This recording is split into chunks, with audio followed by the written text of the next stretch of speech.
kama kamati ya uendeshaji ya ligi haitavunjwa na hawatajiuzuru, kama afisa mtendaji mkuu wa bodi hatajiuzuru, kama katibu mkuu wa TFF hatajiuzuru, klabu yetu ya Young Africans msimamo wake ni huu: hatutashiriki mechi namba 184, hatutacheza mechi zilizobaki za ligi msimu huu, 2 zilizobaki.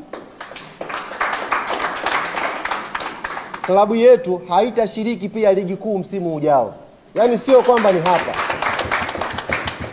Hatutacheza mechi namba 184, hatutacheza viporo viwili vya ligi vilivyobaki, hizo mechi 2 za ligi, na hatutashiriki rasmi ligi kuu msimu ujao. Taratibu nyingine zote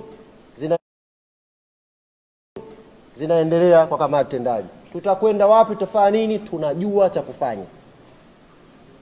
Na nitumie fursa hii kuwaambia wote ambao mnafikiri kwamba tunafanya mzaha, ndugu zangu, kwenye hili we are more than serious.